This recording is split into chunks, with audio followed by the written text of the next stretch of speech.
We are going to take a deep dive into the KLT Factor, Know, Like, and Trust. You do not want to miss this. Come listen. Welcome to the Behind Her Brand podcast with your host, Kimberly Spencer. Every week, join Kimberly and her guest for inspiring interviews with passionate business builders, corporate leaders, and catalysts of change. Plus, we will be sharing business and career building strategies and tools that you can use to grow. So let's dive into today's episode. Hey everyone, and welcome back to another episode of Behind Her Brand with your host, myself, Kimberly Deshelle Spencer. And today we're going to spend some time talking about the KLT Factor. Now, you may have heard of it, and if you haven't, that's great. Hopefully this will be good information for you either way, whether you know about it or you haven't heard about it. The KLT Factor stands for Know, Like, and Trust. Okay? Know, like, and trust. And I wanted to talk about this today because know, like, and trust is actually part of what we call our buying wheel, if you will. The full wheel consists of know, like, trust, try, buy, repeat, and refer. They're all various stages in helping someone become connected to what it is that you're doing. But today we're just going to talk about the first three. And the reason why I want to dive into these is because oftentimes, whenever you're having a little bit of issue, either picking up traction, or maybe you're in the beginning stage of working on your marketing, or maybe you plateau, oftentimes if you go back to the core, and this is what I call the core, the KLT, if you go back here, you can start looking at, okay, where are the adjustments that need to be made? Let's talk about the first one, no. If you think about how you typically buy things, you typically may buy clothing items, purse, bags, whatever it might be, based off of the reputation of the brand, right? You feel like you know them when you see Nike because immediately you think of different athletes. If you see Dove, if you remember different commercials with the women, you feel like you know the brand. You feel like you know what they stand for, empowerment. No matter what the brands that you're connected to, the ones that you tend to shop with the most are the ones you typically feel like you know. And also, we'll talk about a little bit later about trust, but you feel like you know them. So when it comes to you, people want to invest their hard-earned money into people and businesses that they feel like really understand them and that they really know. So one of the first areas people get to know you is obviously through your website. Okay. This is where they come to learn about you. They come to learn about what you offer and your services and all those different elements. The most important page on any website is your About You page because they want to learn about you. If you ever look at your analytics, if you have a website up, you're going to find that people will immediately spend the most time on your About You. This is where you need to share with them who you are. It's a great time to share your personality. It's a great time to let people know this is who I am and this is what I'm about. You can do that in a formal way if that's your style, in a fun, creative way if that's your style. Whatever style that is, this is your hello to someone coming to your website. The next page they come to the most, obviously, is going to be your offerings. And the third most frequent page is the testimonials. So it's really important that these three pages on your website is literally, what's what I'm going to use on this one? I will say make sure these pages really speak to your voice. It speaks to your vision. It speaks to what you want to offer. And that when they leave those pages, they have a good sense of you. Okay. Now, trust me, I've heard it before. People feel like, well, how's someone going to learn about me on my website only? Well, it depends on what you choose to share. Okay. I share sometimes information about myself, my family, and I'm a very private person, but I want people to understand that I really care. I really love what I do, but I'm also a mother. I'm also a wife. I'm also a Christian. I'm also a sister. I'm a daughter. I'm all these different other roles too that are equally important to me. So when people come to any of my entry points, they are going to see that and feel that so they get a chance to get to know me. Another way people get to know you is through your marketing materials. These are the things that you're passing out. These are the things that you're handing to them. It may not seem as prevalent in today's techie kind of world, but when you go to events and people say, where's your business card? Or can I see this? Or, oh, you have a book? I'm going to download that. Whatever it might be, everything that you do is how they get to know you. They also get to know you through your content. How are you using content to create both awareness as well as engagement with your audience?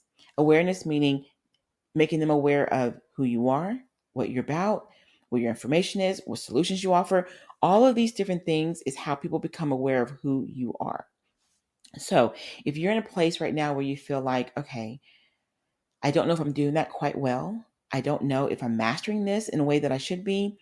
A great place is ask your current clients, or if you're beginning, ask people that know you to review what it is that you're creating and designing, and ask them, what do you feel like this makes you feel about me? Do you feel like you got a good sense of my heart towards what I'm doing? Do you feel like you got a good sense of who I am? Do you got a good sense that this literally represents who I am? Because your brand is you, okay?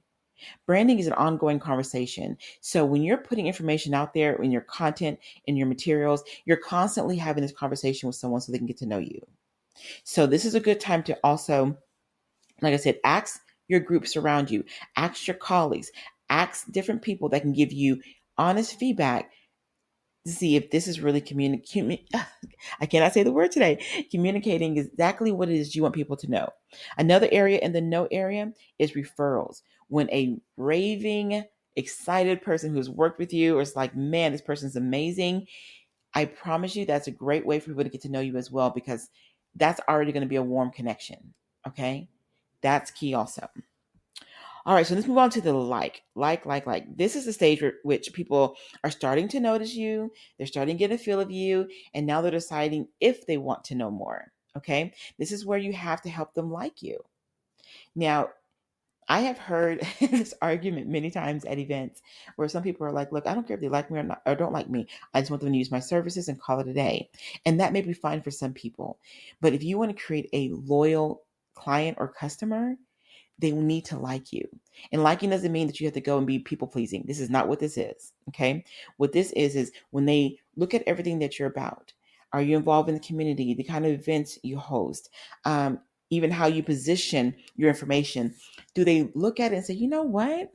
I really like this person. I really like what they stand for. I really like what I'm, sensing from them. Is that what your information is given off? That's key. Okay. I'm going to give a little side tidbit here when it comes to liking. Think about what you want people to feel when they think of who you are. When they say your name, when they say Carrie, Tracy, Valina, Deborah, whoever you are, when they say your name, what do you want people to feel? And I'm going to dive into this in another podcast because this is a very, very key area about liking. For example, when I think about who I am and what people have said about me, one of the common words are encouraging, warm, and they feel like they already know me. So when I go to my business page and I look at everything I'm putting out on my social media and my content, even how I'm doing a podcast, like, do people feel like I'm encouraging? Do they feel like I'm warm? Do they feel like I am inviting? Do they feel like I'm someone they can trust? And if they do feel these different things, then over time, they're going to grow to like me. And when they like me, they're probably going to plug in more often. They're going to sign up for the newsletter. They may say, you know what? If someone asks for a referral and they may not really know you, but they like what you put out there, they may say, you know what? I don't know this person, never met them, but I really like what they're doing. So you may want to check them out just in case they're a good fit for what you're looking for. This is where like comes into play. Okay. Another great way to show likes is through events. Now, I know with the current situation that we're in our world right now, events is kind of hard, but whether it's virtual or small group or however you do this, people get to like you when they can meet you in some form or fashion. Okay. It allows you to demonstrate your expertise. It shows people how you care for others and how you deliver information. This is a powerful way for you to be able to really start building that engagement. And this is where people start really formulating, okay, I'm really enjoying being connected to this person. I'm really enjoying what I'm seeing. So that's another very key piece for liking. Another area in this may sound strange, but even your graphic design, like visually, what are you saying? What are you putting out there? I'll give you an example. I'm one of those kind of people that you're not going to see me post that, oh, I'm going to show you how to make 6, 7 figures and all this other stuff. I've been very successful, and I've been able, by God's grace, to be able to help a lot of my clients become very successful too. But I don't use any of that in my marketing. Okay. That's not me. My visuals, I love community. I love relationships. I love building. I love spending time with my clients. So when you see a lot of my marketing, that's what you're going to see. Me talking with the client, laughing with the client, spending time with the groups on retreats, different things of that nature. Because for me, that's what visually I want people to see. And if they like what they see, then they're going to want to learn more. Okay. So your graphics are very key. The last thing in this area for likes is your social engagement. How are you engaging on social media? How are you communicating? How are you displaying your expertise? How are you showing who you are? All of these areas contribute to like. Now, the last area is trust. Trust. No one buys from companies they do not trust, they do not know, or they do not like. Okay. Now, this is going to be very simple. Trust is simply your reputation and your expertise, your influence, and the results that you're getting to people. So think about it. Your reputation goes back to what I just finished sharing with you guys about how to really make sure that everything you're putting out there gives people a chance to know and like you. Trust comes into play in terms of how you're giving that information, and also more importantly, the what. What are you sharing? Are you sharing stuff that people have heard 10 years ago? Are you showing that you're investing in your own expertise and growth? What are you sharing that's actually solution oriented and helpful to your audience? Okay.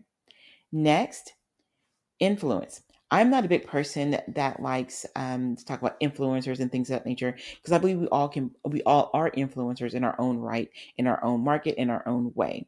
Okay. But influence in this particular area is more about when people see you and they feel like they like you, they feel like they know you, and now they're developing that trust in you. Influence is a very powerful thing because you now become influential in how they may choose to change a behavior, change an outlook, maybe change something that they're doing. They're making choices based off of the things and expertise that you are sharing. So when you take a care to your influence, when you take a care to people's trust, when you take a care to people investing in you, that again grows not just your relationship with them, but it also can grow your brand as well, because they're going to communicate to other people that, you know what, I didn't feel like just a number. I didn't feel like, oh, this was a transaction. I really felt like they cared. I felt it. It was shown. I could see it. All those different things comes underneath the element of the influence. And so often we have seen it happen. People take their influence and use it the wrong way. I challenge you to really look at that. Okay. And the last thing in this area, and we talked about success stories and testimonials earlier, but consistency. This is where trust is cemented. And it's also a tough one. This is where, are you posting consistently? When you tell someone that you're going to get back to them, do you get back to them? When you share with your audience that you are going to give them all this really great content, when they sign up for your free event or they sign up for your paid event, are they getting everything that you say that you're going to be giving them? Consistency literally can make or break this whole three trifecta. If they like you, if they feel like they know you, but then the trust becomes broken because you're not consistent, you don't do as you say, you don't communicate in the ways that you promised. If all of that comes into play, you lose the trifecta and you're not able to go into the other parts of it. So right now, whether you're new or seasoned, ask yourself, do you feel that people really know you? Okay. Again, this is not sharing all your personal. You don't have to do any of that. I am ultra private, but I do love sharing different pieces of who I am so that people get a sense of who I am. When I go on my website, I hope they get a sense of who I am. Same thing with the like and all the way through the trust. Take that same process for yourself and ask yourself, do people feel this? Do they like me based off of, now this is not about you asking if they like you, but do you feel like you're likable? Let me reframe it that way. Do you feel like you're likable based off of what you're presenting, how you're engaging, and how you're positioning yourself? And then last, the trust. Do you feel like you are creating an environment for trust for people that are interested in working with you, people that are currently working with you? Okay. And if you have any questions in any of those categories, write them down. And that will be your template of what you need to work on going forward. If you feel like, no, man, I'm not that consistent in posting and sharing and doing any of that, we'll find a way to create a system that works for you. Maybe batching is your thing, where the first Monday of every month, you write all your posts, you write all your content, and then you schedule it out. So that way you can be consistent. Whatever that thing is, when you go through the categories of knowing, liking, and trusting, any kinks in those wheels, spend time cultivating that so that things can start running very smoothly for you. Okay? All right. Well, thank you guys again for participating and listening to another episode of our Behind Her Brand. podcast with your host, Kimberly Spencer, and I appreciate your time. I appreciate you guys joining me.